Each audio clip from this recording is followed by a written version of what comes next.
Caros alunos e alunas do Complexo da MAS, é bom tê-los aqui para começarmos o nosso trabalho de Direito Administrativo direcionado aos concursos das carreiras fiscais. Como é que vai ser o nosso trabalho? Como é que nós vamos desenvolver o nosso trabalho? Na área do aluno, há um material disponibilizado a vocês, com todas as anotações que serão realizadas em sala, levando em conta a doutrina majoritária. Então, o que nós temos em posição doutrinária majoritária é o que nós temos no nosso material, que é disponibilizado a você na área do aluno. Aqui em sala nós vamos discutir temas a respeito de todos os assuntos ali tratados. E no seu material você vai observar que nós temos várias questões a serem resolvidas durante o trabalho teórico que nós vamos realizar. Então, trataremos de teoria e resolveremos questões de provas anteriores. Provas, em regra, das organizadoras que tratam dos concursos fiscais. Então, nós teremos provas do CESP-NB, provas da Fundação Carlos Chagas, provas da FGV e provas da ESAF. Tá? As organizadoras da maioria dos concursos da área fiscal em todo o nosso país. Então, sempre lembrando, o nosso trabalho será dirigido para a resolução de questões da nossa prova. Nós não estamos aqui para aprendermos direito administrativo. Isso daí a gente faz na faculdade.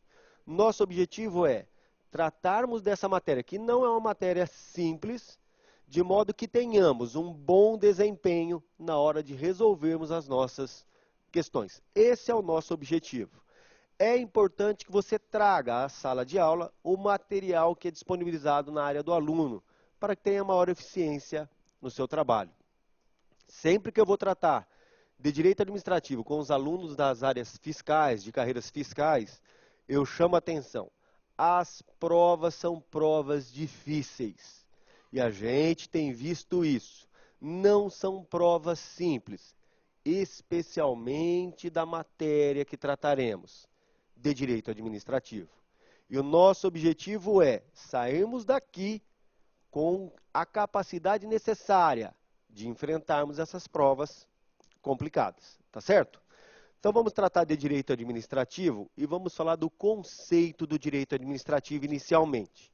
Então nós temos uma parte teórica, muita teoria, nós vamos enfrentar, muitos conceitos, todos cobrados em prova. E conceitos que têm vários nomes, e isso leva a muita confusão, tá bem? Nós vamos fazer da maneira mais tranquila possível para que tenhamos aí clareza a respeito do assunto.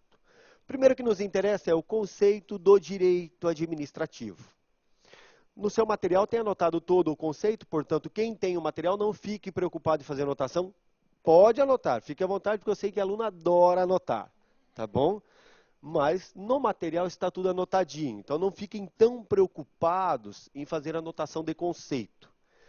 Podemos dizer que o direito administrativo constitui um conjunto de regras, um conjunto de princípios que rege a administração pública. Então, o direito administrativo é o quê? Um conjunto de regras, um conjunto de princípios que regerá a administração pública, tá certo?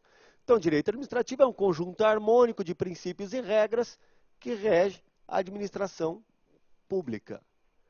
Podemos dizer com este conceito que o objeto do direito administrativo, o direito administrativo recai sobre o quê? Recai sobre a administração pública. Então, o que nos interessa aqui? Vamos no nosso quadro, por favor.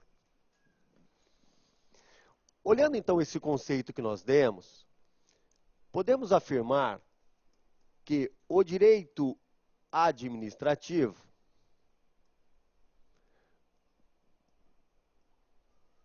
tem como objeto maior a administração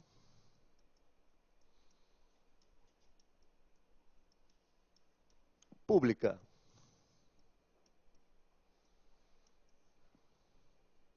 Então, objeto do direito administrativo, a administração pública. Mas daqui surge uma questão. O que devemos entender como administração pública? Essa é uma questão que precisamos resolver. o que nós devemos entender como administração.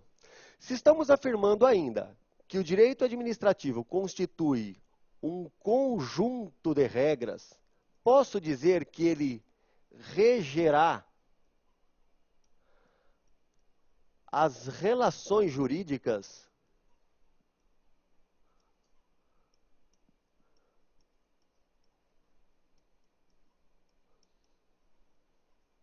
da administração pública? Sim.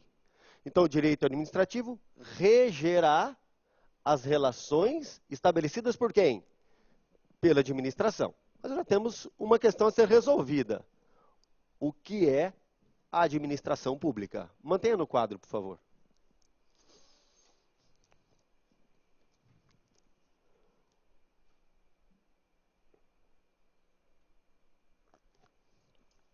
Agora vem até aqui.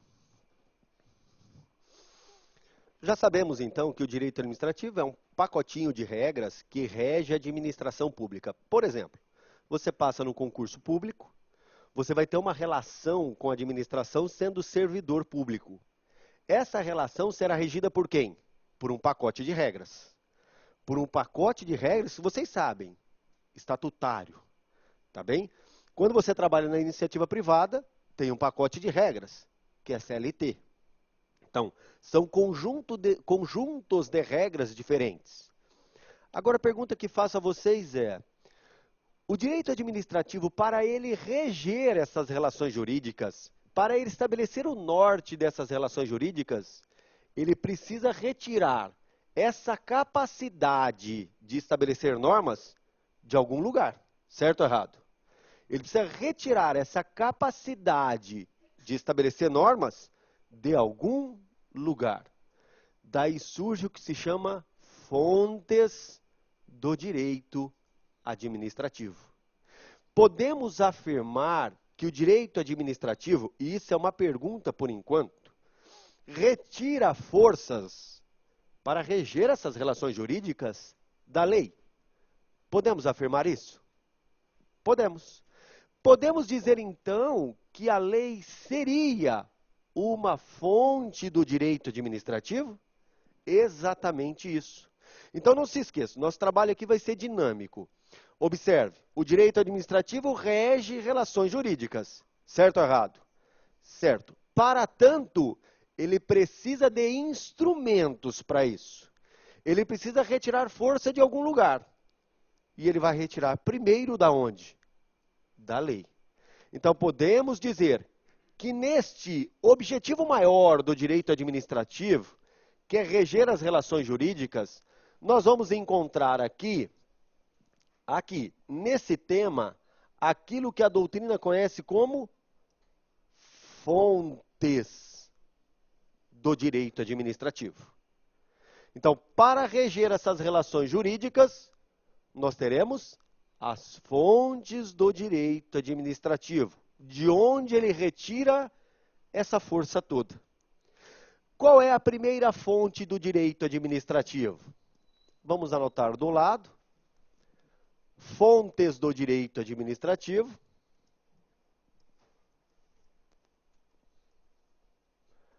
Nós teremos a primeira delas, que é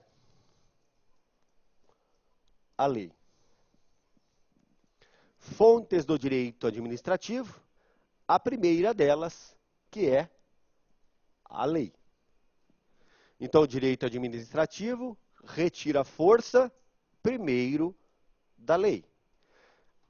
Agora eu pergunto, o que se deve entender, neste caso, como lei? O que se deve entender nessa expressão lei? Posso dizer que o direito administrativo será regido pelo princípio da legalidade? Sim. A administração tem esse princípio básico, que está no artigo 37 da Constituição, princípio da legalidade. Só para termos uma dimensão simples, basiquinha desse princípio da legalidade é o seguinte: nós, cidadãos, nós podemos fazer tudo? Essa é uma pergunta. Obrigado pela resposta. Podemos. Só não podemos fazer aquilo que a lei proíbe. Então, no nosso caso, impera a liberdade de atuação. Podemos fazer tudo, exceto aquilo que a lei nos proíbe. A administração é o contrário. Ela só pode fazer aquilo que está na lei. Portanto, ela só pode fazer aquilo que a lei prevê. Então, podemos concluir com isso que, se houver um silêncio na lei, nós podemos agir? Sim. Se houver um silêncio na lei, a administração pode agir? Não. A situação é invertida aí. Então, eu posso afirmar que, no nosso caso, um Estado democrático de direito, a lei constitui, e isso é uma pergunta, hein? A lei constitui a primeira fonte do direito administrativo? Sim. Ela é uma fonte primária do direito administrativo. Então, vamos anotar ali. A lei, que nós estamos tratando aqui como fonte do direito administrativo, é a fonte primária do direito administrativo.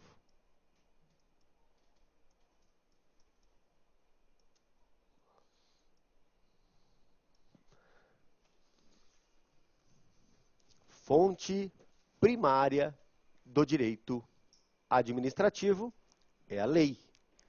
Agora, por que nós afirmamos isso? Por que afirmamos que a lei é uma fonte primária do direito administrativo?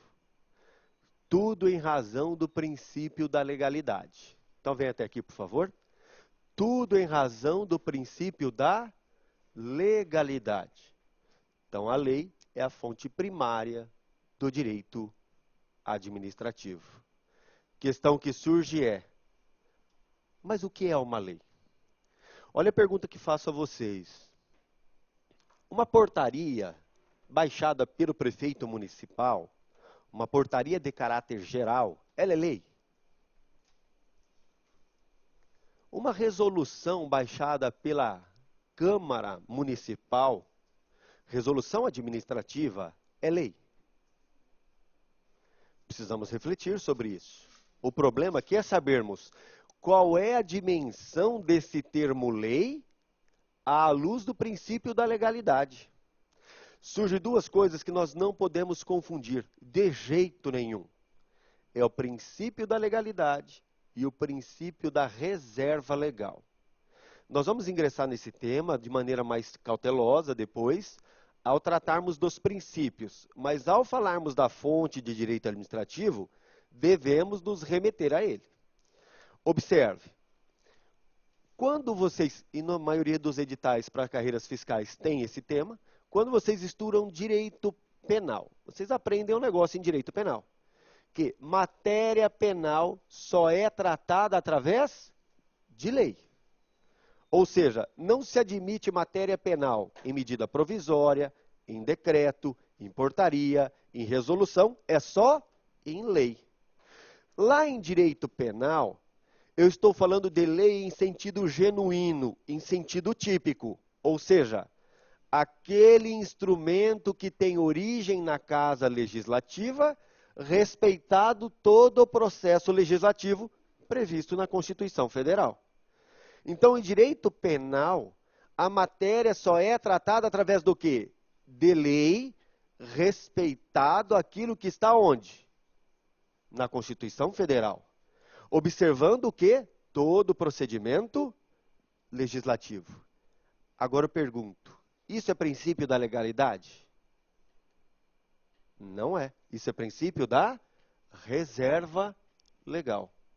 Ou seja, princípio da reserva legal, se eu for compará-lo com o princípio da legalidade, ele é menor. Tá bem? Então, olha, quando se diz que determinada matéria é reservada à lei, estou falando de lei em sentido genuíno, em sentido típico, como instrumento que advém da atividade legislativa. Perfeito? Agora vamos trazer esse tema aqui para direito administrativo.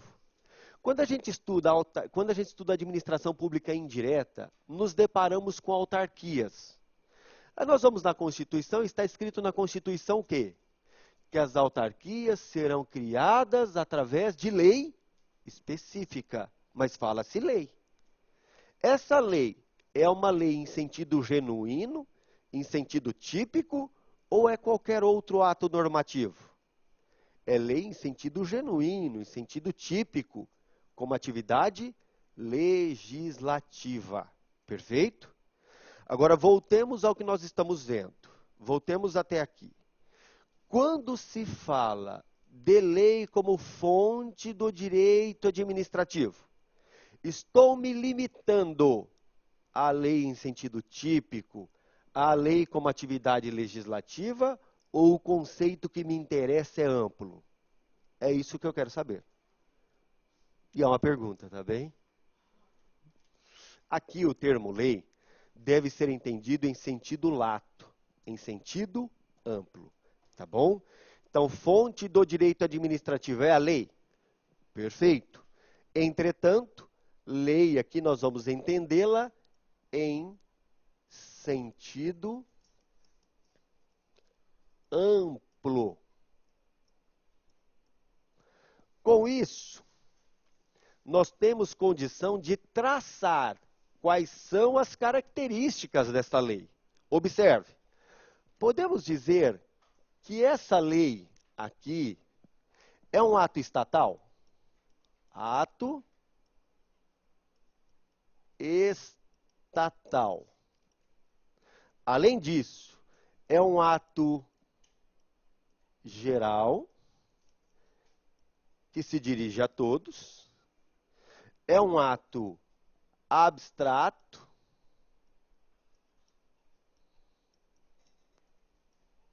ou seja, que se aplica a várias situações jurídicas, e além disso, é um ato imperativo. Isso é lei. Então, quais são as características dessa lei que nós estamos vendo? Um ato estatal, geral, abstrato e imperativo. São essas as características. Perfeito? Perfeito, obrigado. Vem até aqui. Vamos olhar para a Receita Federal um pouquinho. Quando a gente olha para a atividade de exação, de cobrança de tributos, pergunta, imposto de renda. O imposto de renda, a alíquota, o fato gerador, tudo isso tem que estar definido em lei? Sim. Lei em sentido genuíno ou lei em sentido amplo? Genuíno. Atividade legislativa típica. Beleza? Eu respondo, beleza. Tá? Atividade legislativa típica. A Receita Federal, todavia, no desempenho de sua atividade normativa, tá bem? Porque é administração pública direta, estabeleceu, por ato normativo, o prazo para apresentação da declaração anual de imposto de renda que nós devemos apresentar. Isso foi editado por quem? Pela Receita. Isso não está na lei, está no ato normativo da Receita Federal. Agora eu pergunto, esse ato normativo da Receita Federal é lei? Vamos analisar aqui? Vem até aqui, por favor. É um ato estatal? Geral? Abstrato? E imperativo. Portanto, é lei. Portanto, entra no conceito de lei em sentido amplo. Entra no conceito de lei em sentido amplo. Beleza? Beleza. Agora, observe aqui, por favor. Quando eu digo que a fonte primeira do direito administrativo é a lei, nós estamos criando aqui uma rua de duas mãos. Não podemos esquecer. Pergunto a vocês. Você pode não pagar imposto? Imposto de renda? Não, estou falando a regra. Não fala, professor, tem a imunidade, tem isso, tem aquilo. Não. Deve pagar. Certo ou errado? Certo. Se você não quer pagar imposto de renda, vai morar no Paraguai, lá é legal. Tá bem? Então, se você tem que estar aqui trabalhando, vai receber uma renda, vai pagar 27,5% naquela alíquota intermediária. Você quer pagar? Tenho certeza que a maioria fala, meu, não está legal isso. Mas deve pagar. Por quê? Porque é imperativa a lei. Ela manda pagar. Perfeito? Agora, se a tua renda está naquele patamar em que incide a alíquota de 27,5%, a administração pode cobrar-lhe 30%? Não. Então, cria uma via de duas mãos. Ou seja, lhe obriga a pagar aquilo que está previsto na lei, mas impede o Estado de cobrar-lhe a mais. Então, crio aí uma via de duas mãos. Então, eu posso dizer que o direito administrativo, nesse caso, está regendo a relação jurídica? Sim. Observado o quê? A atividade de exação, que é uma atividade administrativa típica. Tá certo? Então, a lei é a fonte do direito administrativo? Sem dúvida. Entendida esta, lembro bem, lei em sentido amplo. Então, olhe, a portaria de caráter geral é lei? É. A resolução é lei? Sim. O decreto é lei? Sim. O regulamento também é lei. Como também é lei a lei complementar, a lei ordinária, editada pelas casas legislativas. Então, aqui estamos tratando de lei em sentido amplo. Só que a lei é a fonte primária. Há outras fontes do direito administrativo. Daí, lembro bem, a doutrina traz várias fontes secundárias. Nós vamos trabalhar com algumas. Pergunto, a lei é suficientemente clara? Na hora que você lê a lei, ela é clara? Ou ela demanda interpretação? Demanda. Ela exige interpretação. Agora eu vou melhorar a pergunta e a resposta tem que melhorar, hein? Toda lei exige interpretação? Toda lei, sim. Por mais clara que o seja. Porque para chegarmos à simples conclusão de que ela é clara, de que ela é evidente, eu estou fazendo o quê? Um juízo interpretativo.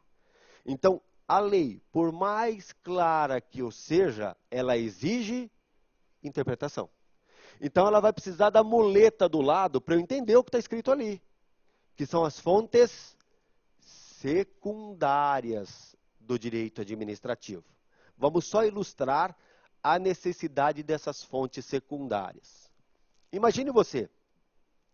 Você vai ao metrô ou transporte coletivo da sua cidade e se depara lá nesse lugar com essa plaquinha aqui, tá?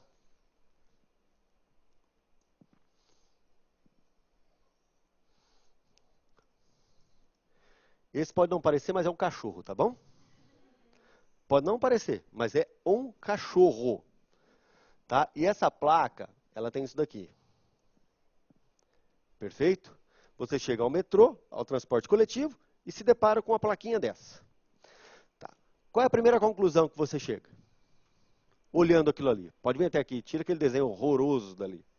Vem até aqui. Qual é a primeira conclusão? De que tem uma norma que está querendo te falar alguma coisa. Fala, meu, aqui não pode entrar cachorro. Você chega lá com seu animalzinho, um gatinho, no colo, e quer entrar no metrô. O agente público que está lá fala, meu, gato não pode.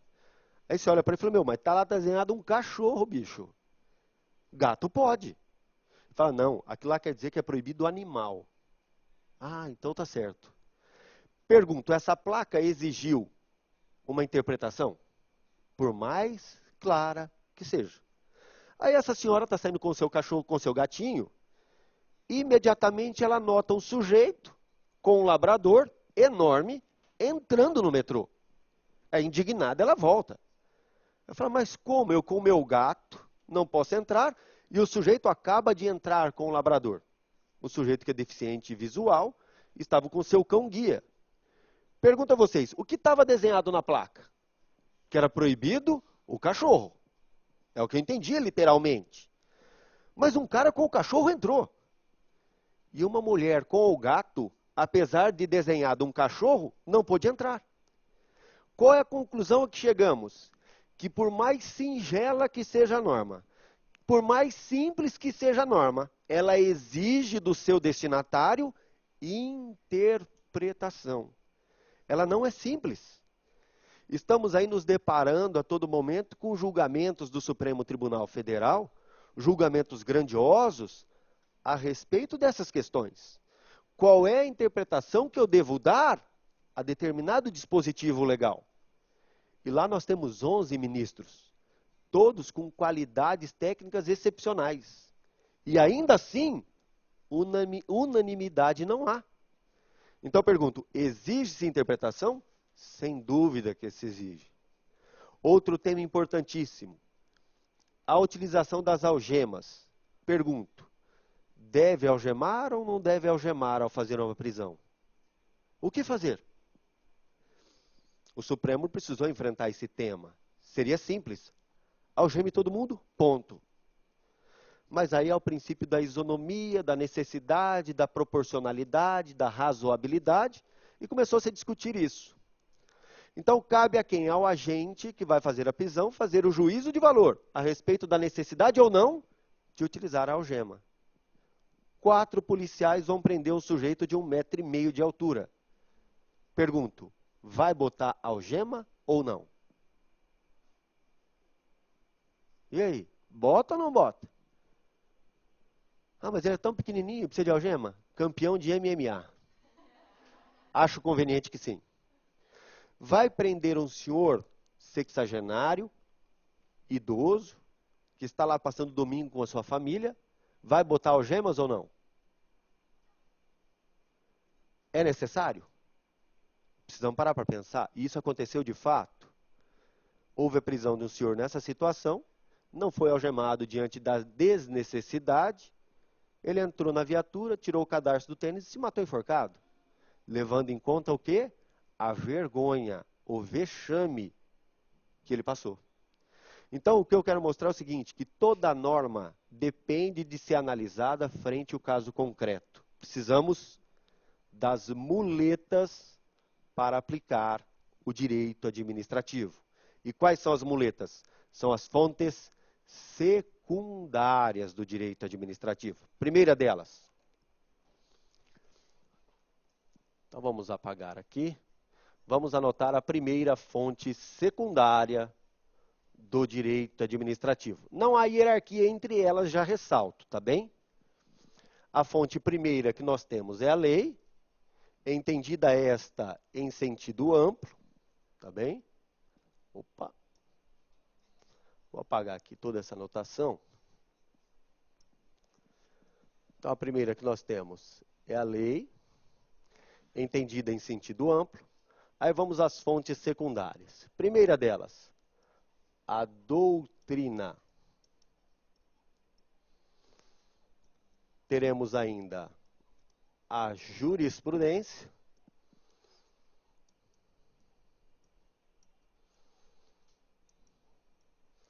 E, finalmente, os costumes. Há ainda quem traga à colação aqui, também como fonte secundária, os princípios gerais de direito.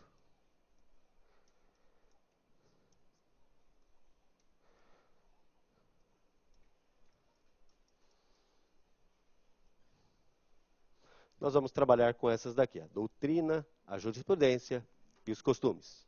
Doutrina, jurisprudência e os costumes. Mantenha no quadro, por gentileza.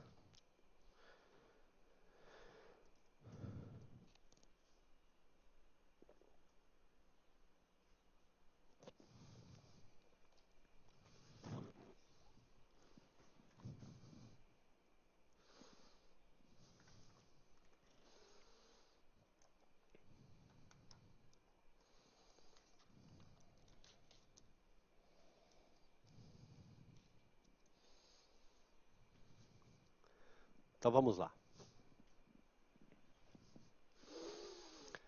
A doutrina é resultado de estudos científicos, tá bem? A doutrina é resultado de estudos científicos a respeito do direito. Então, muitas vezes a gente pergunta, professor, qual livro adotar de direito administrativo? Ao indicar a vocês um livro determinado, estou estabelecendo a doutrina que você deve seguir. É isso, tá? Então, são estudos realizados pelos cientistas jurídicos.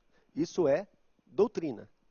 Quando nas provas, e a gente tem visto constantemente em prova, qual é a postura a respeito da doutrina majoritária sobre esse tema? Isso a gente tem visto muito. Qual é o entendimento uniforme na doutrina? Tá? Então, o que a maioria tem entendido sobre determinados temas. Então, a doutrina constitui um suporte para a orientação da administração na aplicação do direito? Sim. É óbvio que ela não pode substituir a lei. Ela serve de instrumento para que a lei seja compreendida. Ela serve de instrumento para que a lei seja compreendida. Só para ilustrar, o que significa dizermos em que no processo administrativo haverá ampla defesa? Pergunto. O que isso significa dizer? Que no processo haverá ampla defesa. Significa dizer que os instrumentos de defesa serão ilimitados? Não, serão aqueles previstos em lei. Respeitado é óbvio, razoabilidade, proporcionalidade, mas é aquilo que está na lei.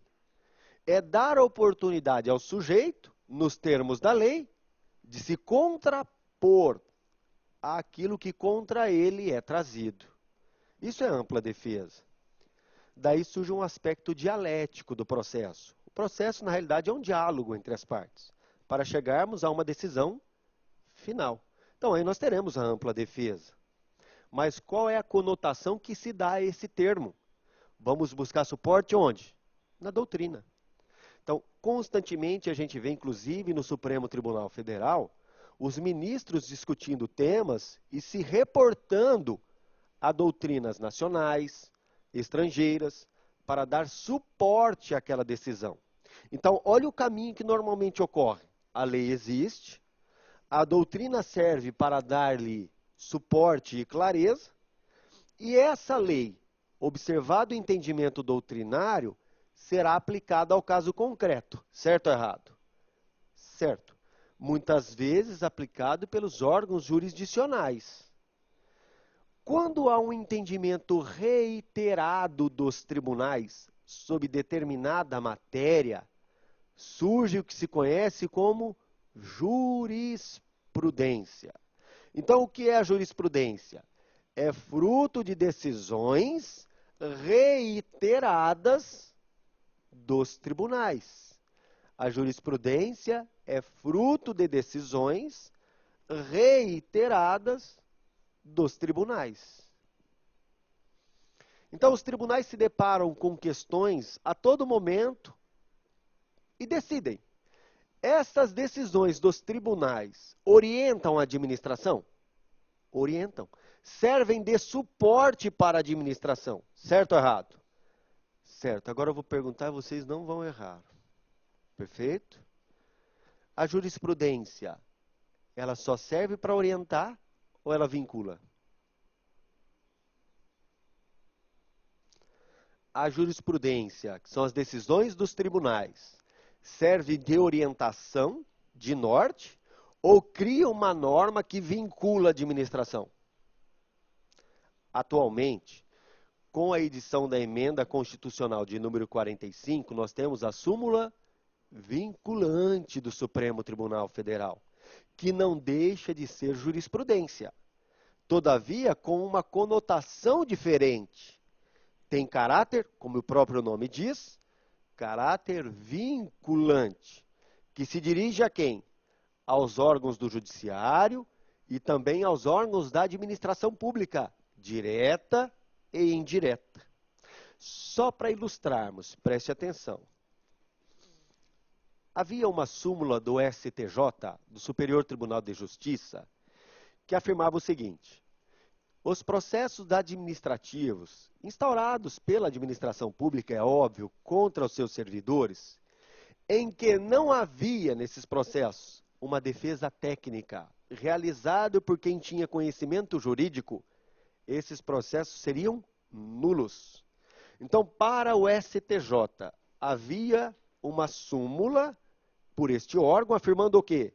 Que os processos administrativos sem defesa técnica são nulos. Ponto. Nos estatutos, até o Estatuto da União, não há necessidade de defesa técnica nos processos administrativos. Basta que haja oportunidade de defesa. Essa questão chegou ao Supremo. E o Supremo precisou resolver. Vamos anular ou não esses processos? E o Supremo editou uma súmula vinculante, afirmando que a ausência de defesa técnica não leva à nulidade do processo administrativo, desde que se dê ao sujeito oportunidade para se defender. Então, para o Supremo, pergunto, é necessário defesa técnica? Não, isso é uma súmula vinculante. Editada pelo Supremo, produziu efeito, daqui para baixo. Pergunto, aquela súmula que tinha no STJ era uma súmula vinculante? Não, só era uma súmula de orientação.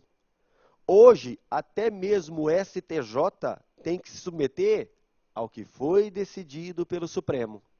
Ou seja, a ausência de defesa técnica não leva à nulidade do processo administrativo.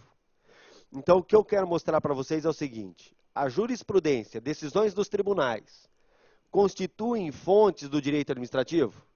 Sim, fontes secundárias. Vinculam a administração ou orientam? Orientam a administração. A vinculação existirá quando for uma súmula vinculante do Supremo Tribunal Federal. Tá certo? E nós temos, finalmente, os costumes como fontes do direito administrativo.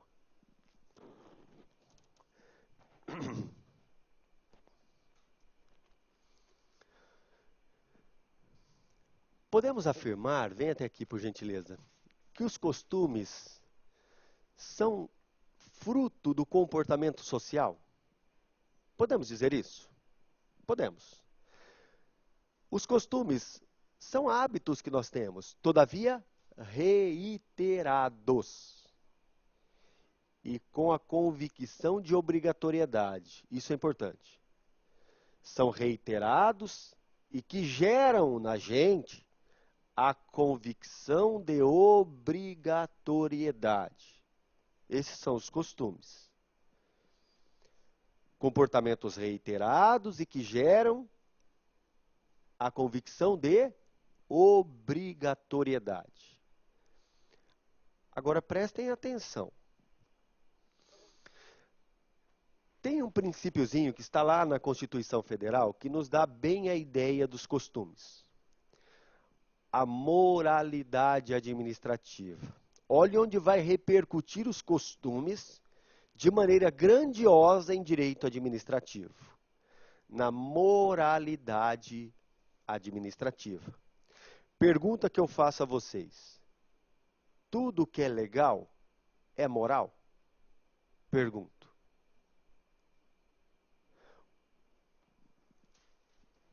Depende, né? Quem estuda para a Receita Federal tem que tomar cuidado com essa pergunta. Por quê? Quando eu estudo direito administrativo, isso daí é praticamente um ditado. Nem tudo que é legal é moral e ponto.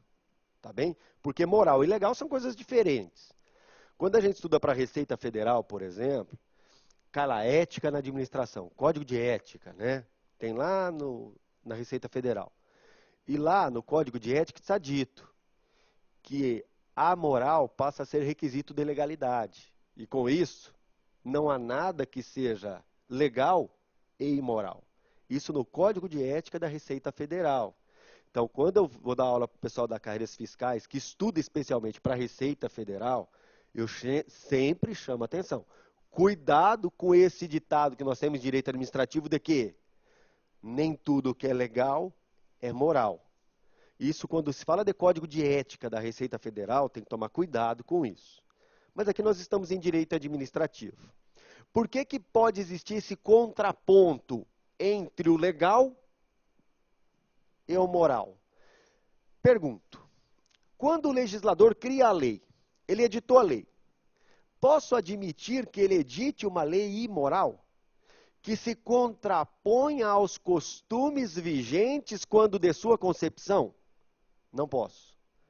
Até mesmo o legislador, ao criar a lei, tem que submeter a quê? A moral vigente quando da edição da lei. O problema é que a lei é travada, ela é estática. E os costumes, como eu perguntei no começo, é fruto do comportamento social? São fruto do comportamento social? Sim, a lei se mantém estática e os costumes mudam. Lá na frente pode chegar uma situação em que o que eu tenho na sociedade não reflete de fato o que eu tenho na lei. Então há esse antagonismo. É possível que isso exista? Sim. Então, nem tudo que está de acordo com a lei respeita a moral. Porque a moral constitui fruto do comportamento social. E diante desse dinamismo todo, esse contraponto pode existir. Essa contradição pode existir. Esse antagonismo pode existir. Então, eu posso afirmar que os costumes constituem fontes do direito administrativo? Sim. Agora eu quero que vocês anotem. Especialmente,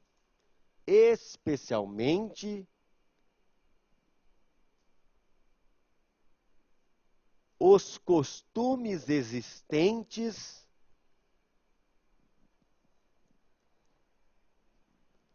dentro da própria administração. Dentro da própria administração.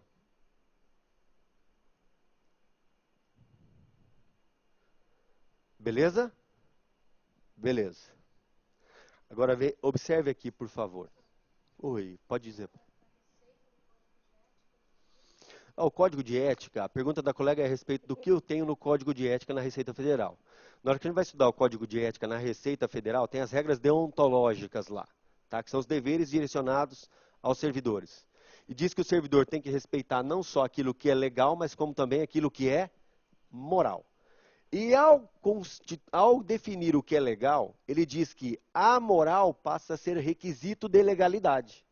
Portanto, o que é imoral tornou o ato ilegal. Só que isso está no Código de Ética da Receita Federal. Tá? Então devemos tomar cuidado com isso. Só. Agora eu pergunto, para nós aqui, o que é legal é necessariamente moral?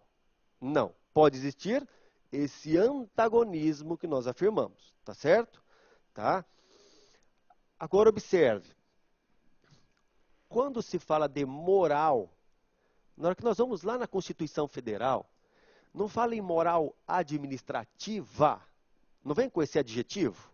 Moral administrativa ou moralidade administrativa? Leva-se em conta para a aferição da moralidade administrativa, e só para ilustrar, os costumes extraídos de onde? De dentro da administração. Por isso que em direito administrativo se mostram muito importantes os costumes como fontes do direito administrativo. Especialmente quais costumes? Aqueles extraídos de onde? De dentro da própria administração. Tá bem? Extraídos de dentro da própria administração. Tá bom? Então, quais são as fontes do direito administrativo? A fonte primária, a lei. As fontes secundárias, nós teremos a doutrina, a jurisprudência e os costumes. Alguns elencam os princípios gerais de direito. Tá. Prefiro não fazê-lo, porque os princípios direcionados à administração, sejam os princípios expressos e os implícitos, resolvem o nosso problema. Tá bem? Isso nós vamos tratar mais adiante. Só quero lembrar que fontes do direito administrativo quais são? Obrigado. A lei, os costumes, a jurisprudência e o que mais? A doutrina. Sempre lembrando, não há hierarquia entre as fontes secundárias, tá bem? Não há hierarquia entre as fontes secundárias.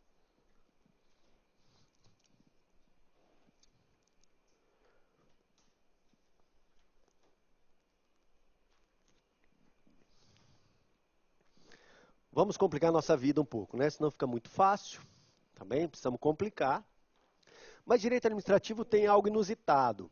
Quando a gente estuda direito administrativo, a gente começa a estudar, a matéria é tão gostosa, cara, mas tão gostosa, você fala impossível melhorar, e sempre melhora. Certo ou errado? Devemos acreditar nisso. Olha a pergunta que eu vou fazer, hein?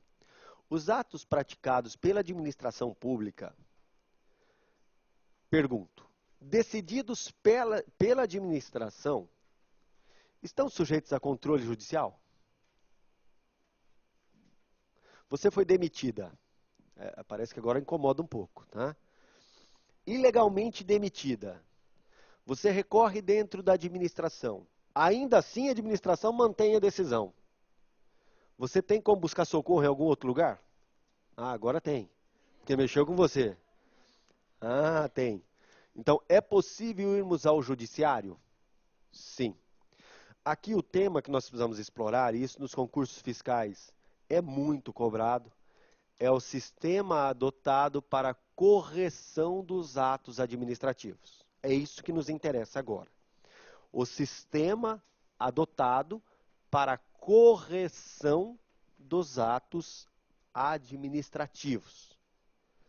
O sistema adotado para correção dos atos administrativos. Iremos trabalhar, por enquanto, com duas realidades, sem nos atermos àquilo que é adotado no Brasil. Nós vamos trabalhar com duas realidades. Pergunta que faço a vocês, antes de tratarmos do tema, é o seguinte. Por que você tem o direito de ir ao judiciário? Pedir a correção pelo magistrado de uma demissão ilegal. Por que você tem esse direito? Pergunto. Obrigado pela resposta. Sempre que é feita essa pergunta, a gente busca socorro lá em direito constitucional. Você vai lá no artigo 5º da Constituição, que é um artigo maravilhoso, que está lá, tem um monte de inciso lá, e lá está dito que todos têm o direito de ir ao judiciário, o direito de petição, o direito de ação, certo?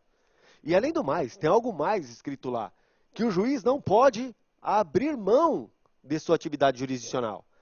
A atividade jurisdicional é indeclinável. Ele não pode falar, meu, eu não estou afim de resolver isso. Ainda que não haja lei, ele tem que resolver, porque a atividade é indeclinável. Só que a nossa curva está do outro lado. Nós não vamos por aqui, nós vamos do outro lado. Nós estamos tratando de direito administrativo. A pergunta que faço é, por que a sua demissão ilegal pode ser analisada pelo judiciário? Não vão me responder, professor, porque está na Constituição Federal o direito de ação. E porque a atividade jurisdicional é indeclinável. Não é isso. Eu quero olhar do outro lado. A curva é para o outro lado. Observe. Quando se analisa esse tema,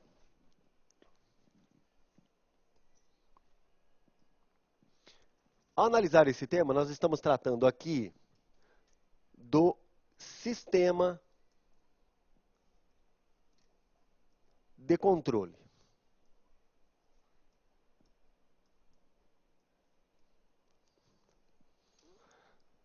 Nos depararemos com dois. O primeiro deles é o sistema francês, conhecido como sistema do contencioso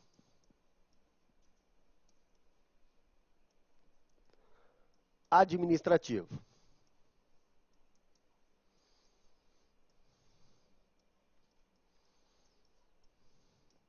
Sistema do contencioso administrativo. Vamos ilustrar isso aqui. Na França,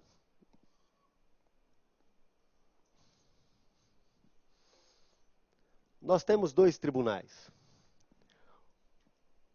Um tribunal administrativo e outro que é o judiciário.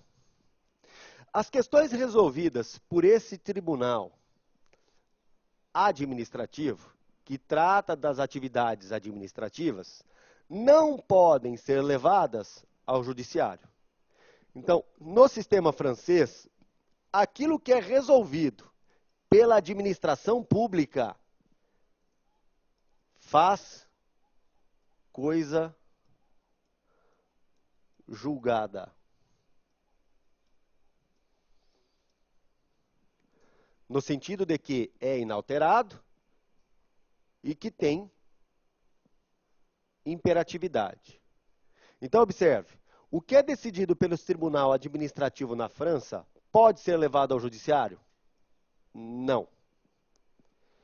Esse é o sistema francês, também conhecido do contencioso administrativo. Mantenha no quadro, por gentileza.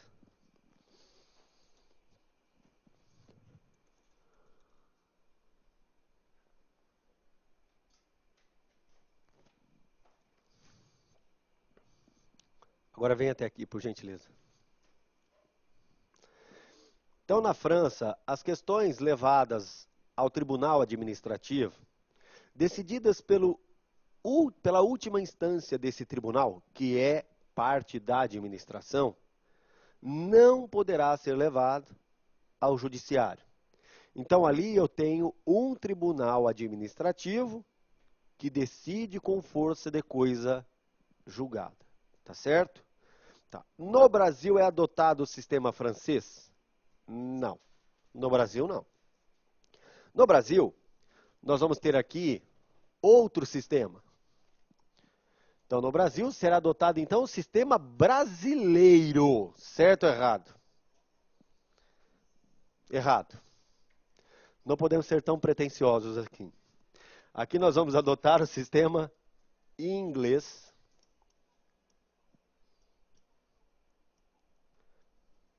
Também conhecido como sistema. Aí vocês já ouviram esse nome. Sistema do controle judicial.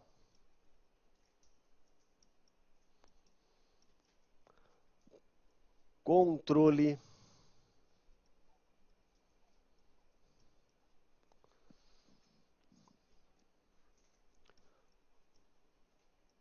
judiciário ou, aí eu vou colocar aqui sistema também, tá? Ou jurisdição única. Jurisdição única. Então, é o sistema do controle judicial, controle judiciário ou de jurisdição única, em oposição ao controle estabelecido no contencioso administrativo. Tá. Então, no Brasil, mantenha no quadro, por favor, Bruno. No Brasil, qual é o controle adotado? É o controle realizado somente pela administração? Não. As questões podem ser levadas ao judiciário. Então, o sistema adotado é o sistema inglês, também conhecido sistema de jurisdição única, sistema de controle judicial ou sistema de controle judiciário. Então, as questões podem ser levadas ao judiciário. Certo ou errado? Certo. Venha até aqui, por gentileza. Quando formos estudar atos administrativos, nós veremos os requisitos conceituais do ato. Só vou antecipar um pouquinho, não precisem anotar, tá? O ato administrativo, observe, é a manifestação da administração, sujeita ao regime jurídico administrativo, com possibilidade de eficácia imediata dos efeitos. E olha o que eu tenho no conceito de ato administrativo. Sujeita ao controle judicial. Por que que o ato administrativo está sujeito ao controle judicial? Pergunto. Obrigado. Ouvi a uma só voz. Porque no Brasil é adotado o sistema inglês, segundo o qual as decisões da administração pública estão sujeitas ao controle realizado pelo judiciário. Tá bem? Então, por que que o ato administrativo está sujeito a controle judicial? Porque no Brasil é adotado o sistema inglês e não o sistema do contencioso administrativo. Toda prova feita pelas carreiras fiscais, em provas fiscais, se pergunta a respeito de controle de ato administrativo. Qual é o sistema adotado? É o do contencioso ou é de jurisdição única? É o de jurisdição única no Brasil. Essa é a regra. Há exceções que veremos adiante, mas essa é a regra. Beleza? Obrigado. Beleza. Tá? Aí na sequência, vamos falar do regime jurídico. Vamos ao quadro, por favor.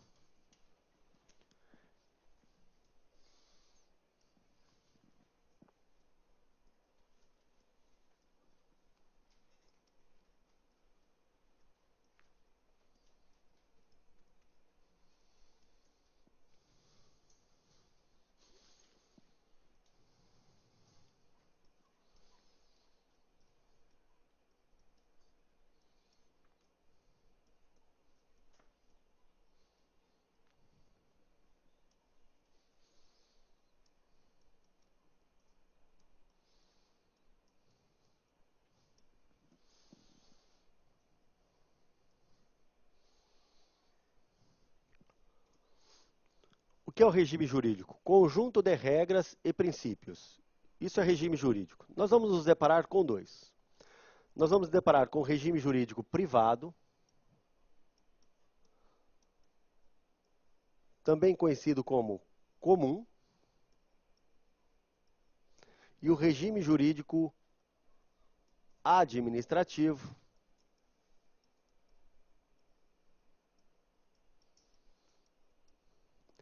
que é conhecido como regime jurídico público. Então tem o regime jurídico privado e o regime jurídico administrativo. Tá bem? Então, são dois conjuntos de regra, conjuntos diferentes. Tá certo? Mantenha no quadro, Bruno, por favor.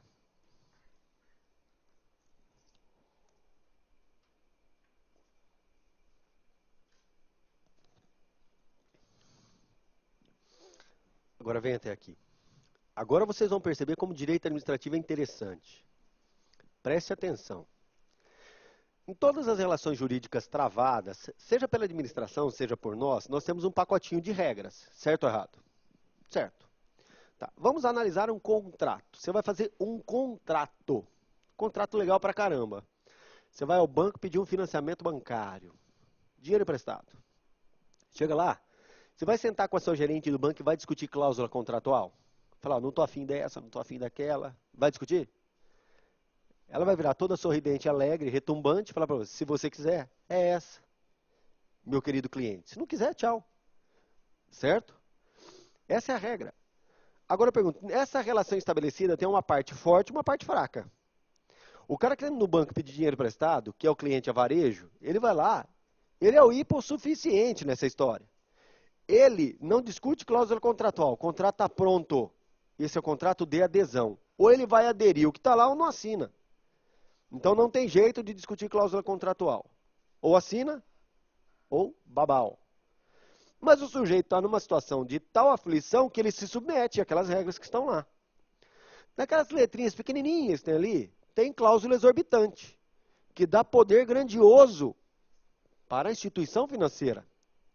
E tem cláusulas dúbias, duvidosas. Na hora que você olha, parece que não dá para você entender muito bem. Pergunto, se essa questão for levada ao judiciário, o que o juiz vai fazer com as cláusulas exorbitantes? Joga fora, não serve para nada. E o que ele faz com as cláusulas dúbias? Irá interpretar essas cláusulas de maneira que haja entre as partes igualdade. Portanto, em benefício do hipossuficiente nessa história, da parte fragilizada. Essa é a regra em contrato de adesão. Contratos de adesão, onde eu tenho uma parte fragilizada, eu preciso depois interpretar esse contrato e aplicá-lo efetivamente, de modo que haja igualdade entre elas. Eu preciso estabelecer a igualdade entre as partes. Beleza? Agora, olhe como é diferente. Você tem uma empresa de ônibus, ganha um procedimento licitatório, uma concorrência, para uma concessão de serviço público, chega lá e vai fazer o contrato com a administração. Você vai discutir cláusula contratual? Não. O pacotinho está pronto. Tem cláusulas dúbias? Tem. Se isso for levado a juízo para ser discutido, as cláusulas exorbitantes serão desprezadas? Não. Constituem característica do contrato. Segundo, as cláusulas dúbias serão interpretadas em favor de quem? Da administração pública. Então, observe que aqui nesse contrato de adesão, a interpretação e a aplicação dele é em benefício da parte mais forte na relação jurídica. É diferente. Por que que é diferente? Ora, nós estamos nos deparando com regimes jurídicos diferentes, com regras distintas. Então, é isso que nós vamos tratar. Quando estamos olhando para a administração, a regra é uma.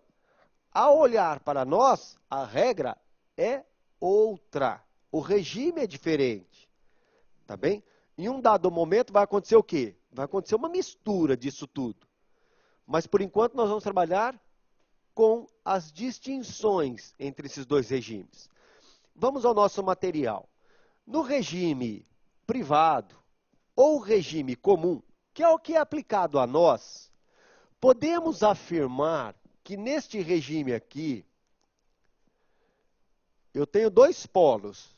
Primeiro, entre as partes haverá isonomia. Ou seja, o que impera aqui é a igualdade entre as partes.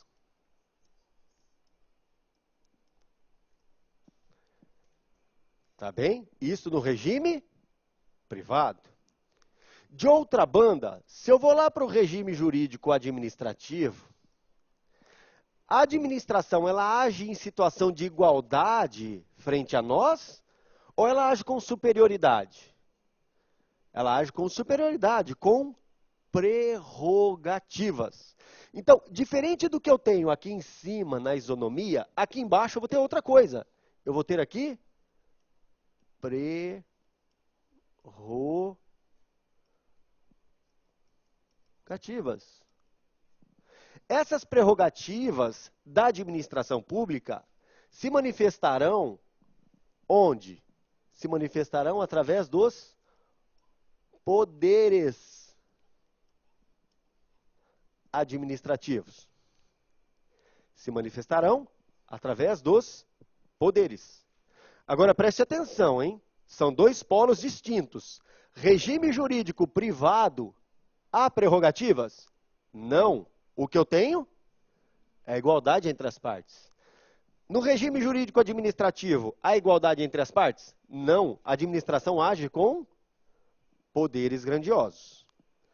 Lá no regime privado, lá em cima, eu tenho ainda, olha o que eu vou anotar aqui, hein? Eu tenho a liberdade como regra. Essa liberdade nos dá a ideia, aqui, em sentido técnico, de autonomia de vontades. Autonomia de vontades. Perfeito? Tá. Então, vem até aqui, por favor. Ao nos relacionarmos a um pressuposto básico, somos iguais, seremos tratados de maneira igual. Perfeito? Tá. Posso fazer tudo? Pergunto. Posso. Só não farei aquilo que a lei proíbe. Portanto, na nossa relação teremos isonomia e liberdade de atuação. Ou seja, atuaremos com autonomia de vontades. Então, no nosso caso, igualdade e liberdade. Igualdade e liberdade. Perfeito? Beleza? Agora olhe. E a administração pública? Pergunto a vocês. Na hora que ela se relaciona ela se relaciona em um patamar de igualdade com os administrados? Ou ela se mostra superior nessa relação? Se mostra. Pode dar porrada? Se for necessário, ripa. Agora eu pergunto, o gênero, quem é que tem poderes grandiosos nesse caso? Administração pública. Não é isso? Não é administração pública. Gênero feminino. Você dá poderes grandiosos para a mulher. Pergunto, vai abusar? Vai. Vai extrapolar? Vai. Então precisamos fazer o quê? Estabelecer limites. A administração pública, fiquem tranquilas. Tá bem? Estabelecer limites. Aqui eu não posso dar à administração a liberdade que nós temos. Nós vamos estabelecer limitações, que são no nosso regime, vem até aqui por favor, as sujeições ou limitações do regime jurídico. Essas sujeições e limitações se manifestam, neste caso, através do quê? De algo que vocês já conhecem, que são os princípios administrativos. E o primeiro deles, nós já sabemos qual é? Princípio da legalidade. A administração só pode fazer aquilo que está na lei. Beleza? Então, olha, são regimes absolutamente diferentes. Regime jurídico administrativo caracterizado por prerrogativas, poderes grandiosos. Todavia, que eu terei também sujeições. Essas sujeições e esses poderes não estão no regime jurídico privado. Tá certo? Beleza? Cara, não tem jeito de errar isso daqui. Certo ou errado? Certo. Essa é a nossa crença. Então vem até aqui, por favor. Então eu posso afirmar que a legalidade constitui um limite à atividade administrativa? Sim. Olha que negócio legal, muito legal. Aqui em São Paulo, na nossa capital, o pessoal gosta de ir à padaria. É uma delícia aqui em São Paulo. O pessoal vai à padaria. Só tem uma coisa que o paulistano gosta mais do que padaria: pizza. Tá? Adoro uma padaria. Eu passo, ó, fui na padoca lá perto de casa, uma delícia. Ambiente gostoso, tranquilo. Tá? Chega lá na padaria, 6:30 da tarde. Verãozão, uma delícia. Chega lá, você, meu, eu quero um X churrasco, egg, bacon, lá. Só para dar aquele... Com maionese, por favor. E aquela maionese que o senhor costumeiramente consome. E ela está num pote desse tamanho, do lado do chapeiro. Tá? Desde as 6 da manhã. Isso é 6 horas da tarde. Só que é aquela maionese que dá o gostinho especial no seu lanche. Então, meu, essa é a maionese que eu quero. Aí você vai lá, passa a maionese, você chega a sair lágrima do olho, de tão azedinha que ela tá. Uma delícia, mas é isso que dá aquele gosto especial. E você pergunta ao chapeiro, o que tem de especial nessa maionese? Por que ela tá tão azedinha e meio verdinha assim? Porque é feita à base de limão. Você vai lá, consome e passa mal, cara. Pergunto, o agente da vigilância sanitária pode ir lá nesse estabelecimento e intervir drasticamente? Pode. Para a preservação da saúde pública. Pode fazê-lo? Pode. Você poderia fazer? Não, porque você não tem os poderes que a administração possui. Mas a administração só pode fazer... Por que ela pode fazer? Vem até aqui, por favor. Porque está previsto em lei. Então está previsto em lei. Então, ela pode se valer de poderes grandiosos? Pode. Desde que previsto em lei. Tá certo? Vem até aqui, por gentileza. Uma outra dificuldade, isso daí tem muito a ver com o nosso trabalho, que são os poderes da administração, em relação aos toxicômanos da Cracolândia, que nós tivemos um problema aqui em São Paulo. A intervenção drástica da administração pública, tá? E a questão que surgiu naquele momento foi, e aí? Posso pegar o sujeito e levá-lo a tratamento à sua revelia, sem que ele queira? Esse foi o problema, a maior discussão foi essa. Porque a intervenção, retirando-os do lugar onde eles estavam, sem dar-lhes tratamento, pouco resolve. A discussão foi essa. Por que não leva a tratamento? A administração pode fazer isso? Não pode, porque não está previsto em lei. Tá bem? Então, o que nós devemos aí tomar cuidado?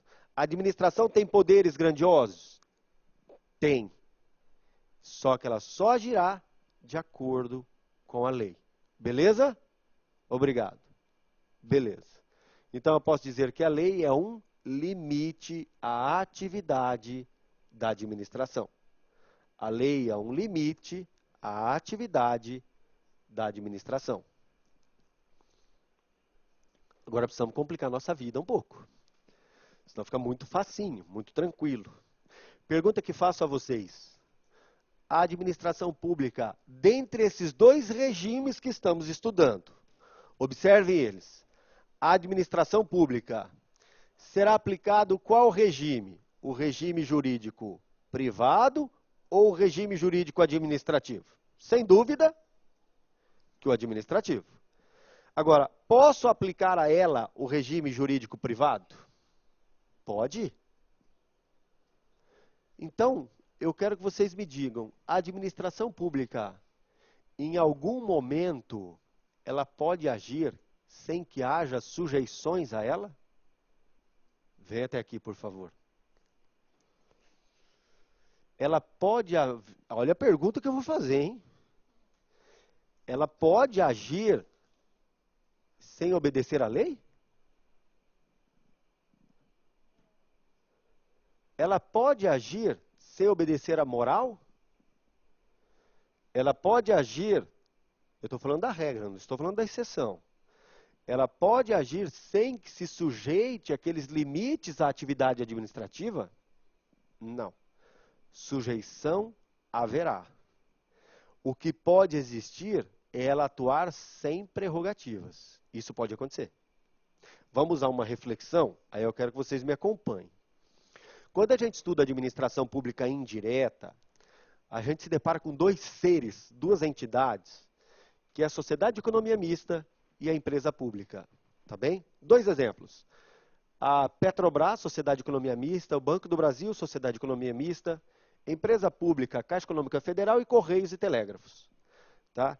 São entidades da administração pública? Sim. Todavia, são criados em regra para exercer uma atividade que Estado ordinariamente não o faria, que é a atividade econômica. Ao exercerem atividade econômica, posso dar a essas entidades os mesmos poderes da administração pública? Pergunto. Não. Só que olha a pergunta que eu vou fazer. A Petrobras e o Banco do Brasil se sujeitam à legalidade, impessoalidade, moralidade, publicidade, eficiência, procedimento licitatório, teto remuneratório se houver despesa com o pessoal e custeio de pessoal, despesa em geral e custeio de pessoal, proibição de acumulação de cargos e funções. Todos esses limites se direcionam a quem? A essas entidades. Todavia, elas não possuem prerrogativas clássicas da administração. Então, eu posso afirmar que, neste caso, eu tenho regime de direito privado? Tenho. Só que com reflexos de direito público, ou seja, com sujeições. Não há prerrogativas, sujeições, todavia, haverá. Então, a pergunta que faço é, se você passa num concurso para trabalhar na Receita Federal, o seu regime é estatutário? Sim. Se você passa num concurso para trabalhar na Petrobras, o seu regime é estatutário? Não, é seletista. Só que para te contratar precisou fazer concurso? Precisou, é um limite, é uma sujeição. Então, observe, a administração pública, ela atua sob o regime privado excepcionalmente? Sem dúvida que sim. Só que eu não posso afirmar que, neste caso, não há sujeição. Sujeição haverá. O que eu não tenho são as prerrogativas. Então, surge um misto. Vamos analisar aqui? Então, olha, a administração atua sob o regime jurídico administrativo, já sabemos. Poderá ela atuar sob o regime privado?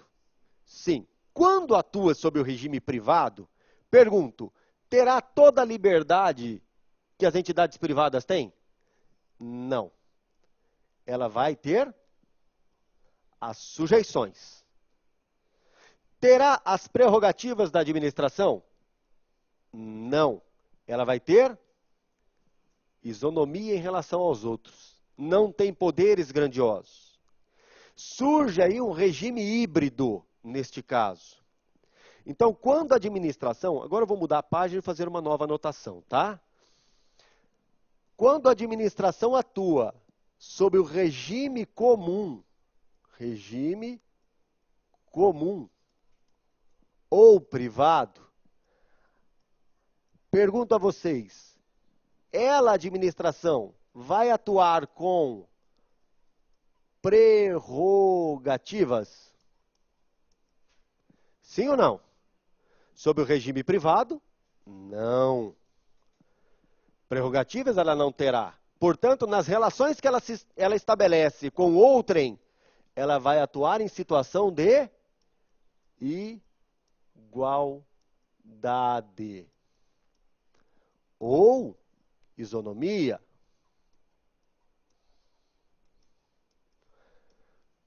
Mas ela atua com igualdade e isonomia e terá, então, liberdade de atuação?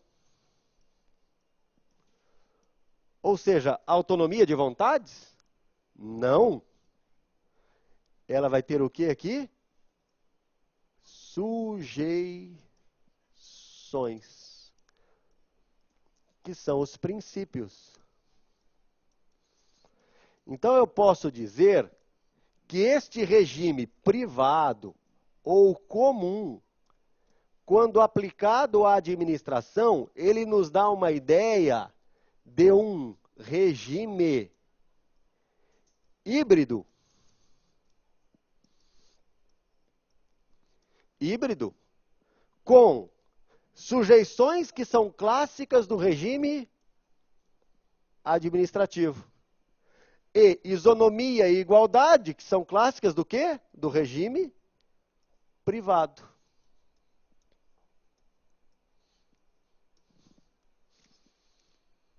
Isso acontece em relação à empresa pública, sociedade de economia mista. Tá bom? Mantenha no quadro para anotação, por gentileza.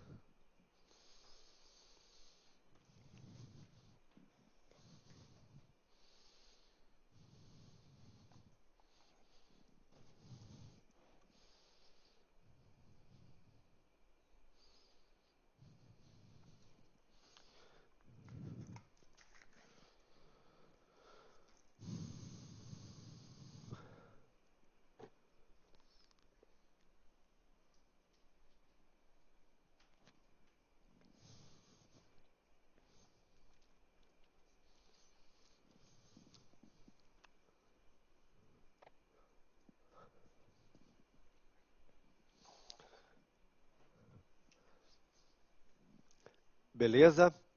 Não tem jeito de errar.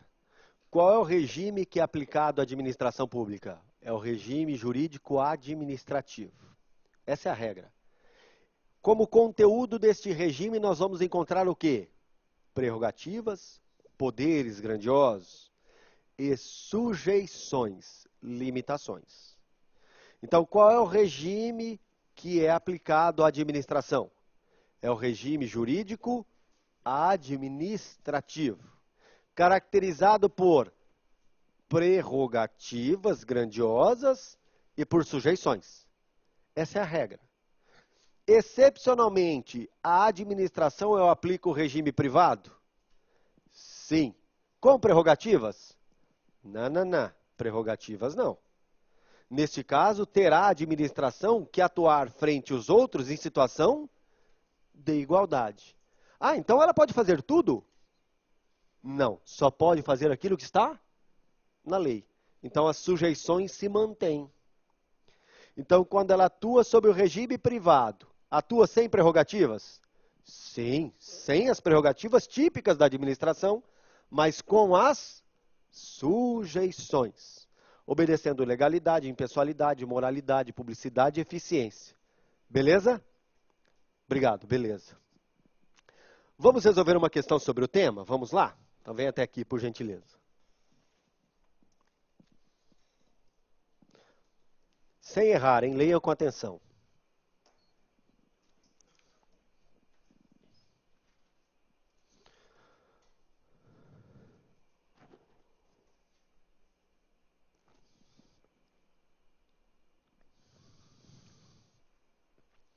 No caso de vocês, acho que a questão está no slide número 10, salvo engano.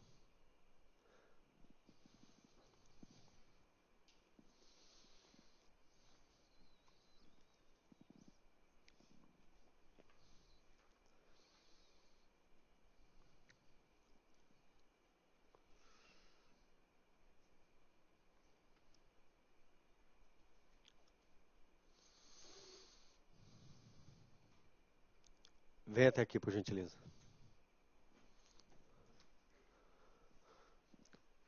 Cuidado. Na hora que a gente for resolver as questões, me façam uma gentileza. Leiam. Não é para olhar. Olhar é uma coisa, ler é outra. As provas exigem uma leitura cautelosa. Por mais simples que seja a questão, muito cuidado. Tá bem? Porque tem um problema na prova. Dois problemas, na verdade. Simples de se resolver. Dois. A arrogância frente à prova. Verdade, o sujeito olha para a prova e isso é muito pouco para mim. E a pressa para resolver a prova. Aí ele olha para a questão e fala, essa é simples, não vou nem perder muito tempo nisso. Tchá, tchá, vai embora. E depois se decepciona. Então, todo cuidado é pouco. Quem fez a prova da Receita Federal que nós tivemos recentemente, sabe exatamente do que eu estou falando. Quem fez a prova de auditor saiu da prova assustado, porque a prova foi muito complicada, especialmente em direito administrativo. Nós tivemos jurisprudência do TCU, jurisprudência do STF, jurisprudência de qualquer lugar. Tá? Então, noções de direito administrativo, está longe disso. Tá? Acabou essa história. A prova foi muito complicada. Só que para a gente chegar a isso, uma leitura com todo o cuidado ajuda muito, tá? E o problema é que o comando das questões tem sido os comandos desse tamanho. Você olha para aquilo lá, lê, chega no final do comando e você esqueceu o que tinha no começo. Já perdeu o fio da meada. E aí vem a pressa e o desespero, né? Então tem que tomar cuidado com isso. Essa questão aqui ela é tranquila. Observe o que nós temos. A expressão, sabe quem erra essa questão? Quem se confunde a respeito dessa expressão aqui, ó.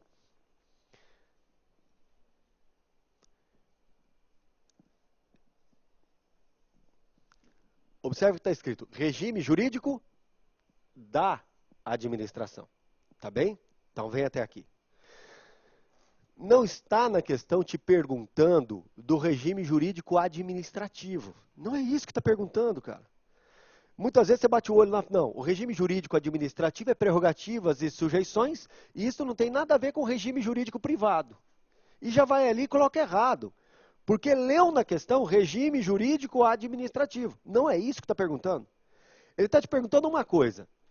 O regime jurídico da administração. Qual é? É o regime jurídico administrativo? Sim, essa é a regra. E excepcionalmente o regime privado? Perfeito. Então, a expressão regime jurídico da administração abrangerá regime jurídico administrativo e regime jurídico privado, a que pode se submeter à administração pública. Tá bem? Então, voltemos à questão, por gentileza.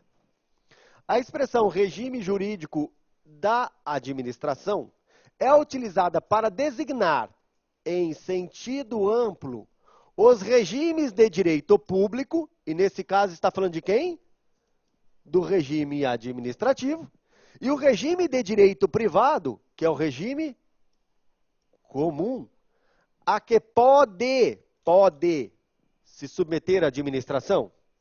Perfeito, o item está certo. Cara, agora me fala, tem jeito de errar o negócio desse daí? Não tem mais. Não tem mais. Tá bem? Então vem até aqui, por favor. Então, quer que mantenha no quadro para anotação? Volte, ô Bruno, volte lá a tela, por gentileza. Volta lá. Aí, obrigado.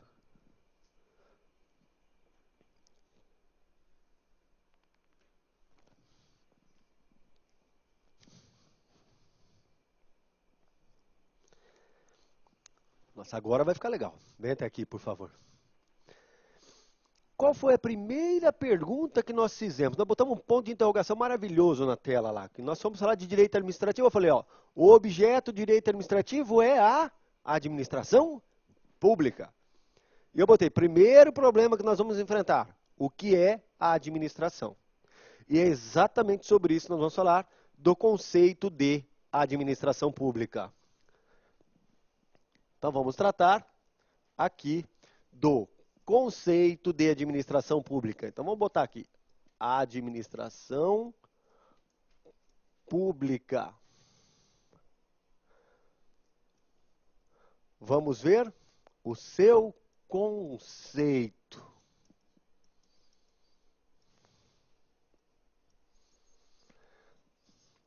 Tá, aqui eu quero uma postura crítica de vocês, tá bem?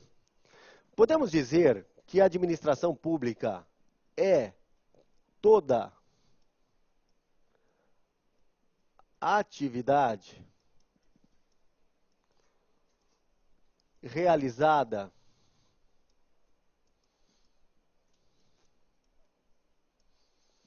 pelo Estado?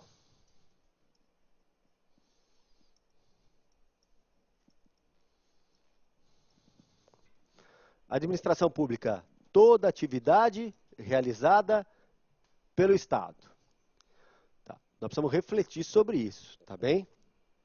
Então, administração pública, toda atividade realizada pelo Estado.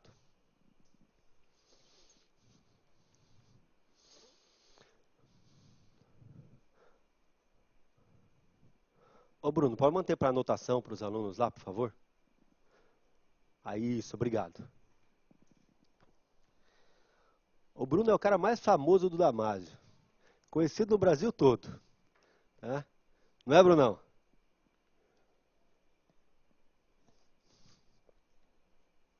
Agora vem até aqui, por gentileza.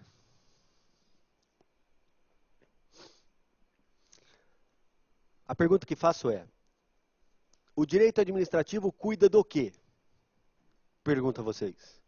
Das relações estabelecidas pela administração pública. Perfeito? Então, o objeto do direito administrativo é a administração pública. Certo ou errado? Certo.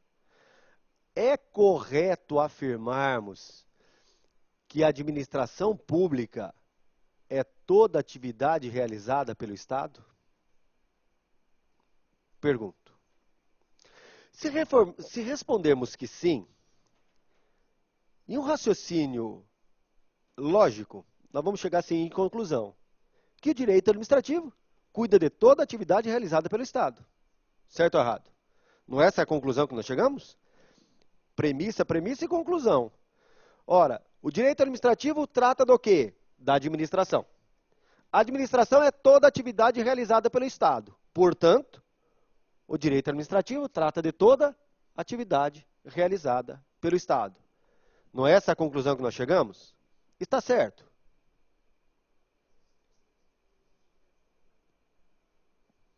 Não é esse ainda. Oi? Não é isso. Vocês estão pensando grande demais. Vamos pensar menos. Tá bem? Olha o que eu vou te perguntar. O direito constitucional trata do quê? De alguma coisa. Certo ou errado? Certo. Perfumaria jurídica é nada. Tá? Mas trata de alguma coisa. Se eu afirmo que o direito administrativo cuida da administração, e que a administração é toda atividade realizada pelo Estado, o que, que sobra para o direito constitucional? Nada. Joga no mato, não serve para nada.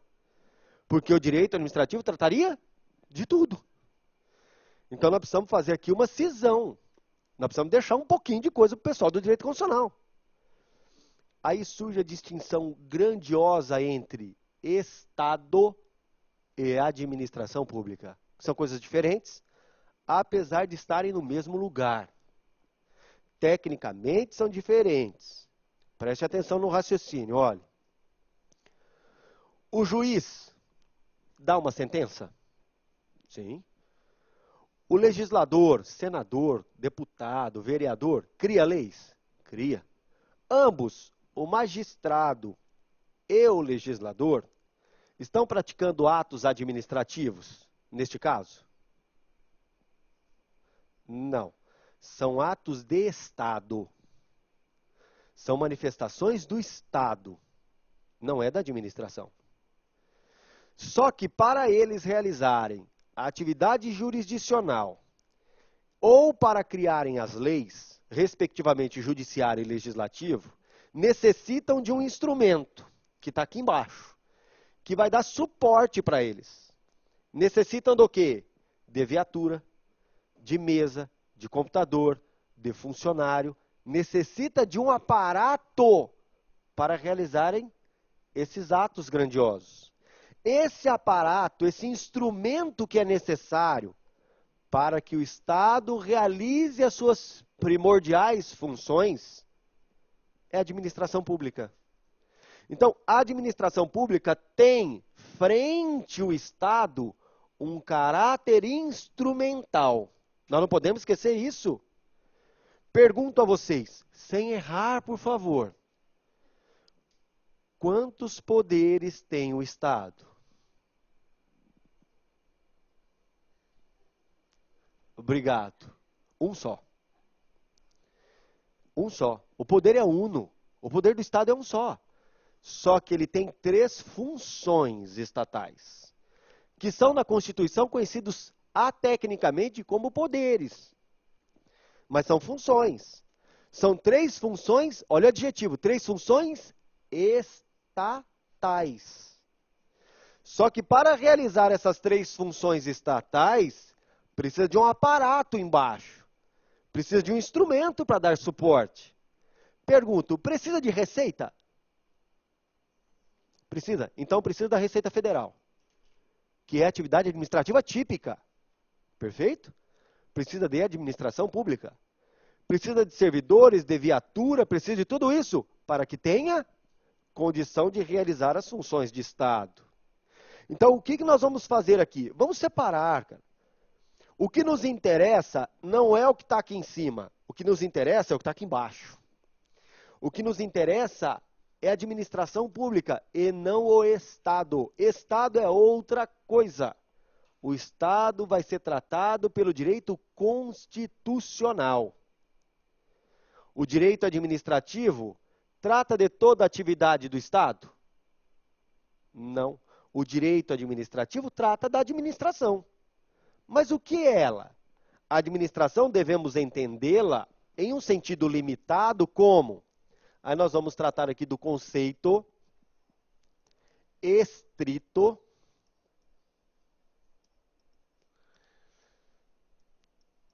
O que é o conceito estrito de administração? É a atividade administrativa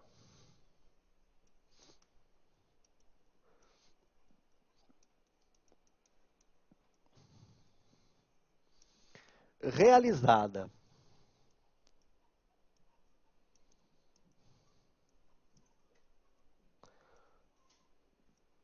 pelas pessoas jurídicas. Opa, deixa eu parar. Realizadas pelas pessoas jurídicas, órgãos e, finalmente, agentes públicos. Então, a administração pública, pergunto, é toda atividade realizada pelo Estado? Não. A administração pública é só a atividade administrativa. Nesse caso, aqui em cima, eu tenho um conceito que é o conceito amplo de administração. Esse conceito amplo de administração não nos interessa.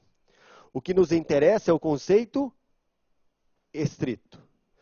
Toda atividade administrativa é realizada pela União, pela Receita Federal e pelo auditor da Receita Federal. Pessoas jurídicas, órgãos e agentes. Tá bem? Então, o que nos interessa é o conceito estrito. Podemos dizer, então, que o direito administrativo trata do quê? Trata da atividade administrativa. E não de toda atividade realizada pelo Estado. Mantenha no quadro, Bruno, por favor.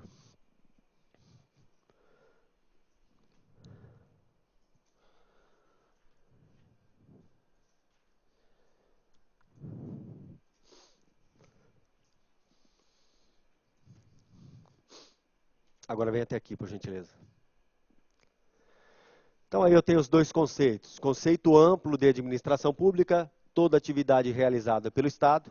Não se mostra um conceito tecnicamente adequado, porque não separa o objeto do direito constitucional do objeto do direito administrativo. Nós vamos ficar com um conceito estrito, portanto, o direito administrativo trata do quê? Somente da atividade administrativa realizada pelas pessoas jurídicas, órgãos e agentes. Mas esse é tema para depois do nosso intervalo. Vamos a ele.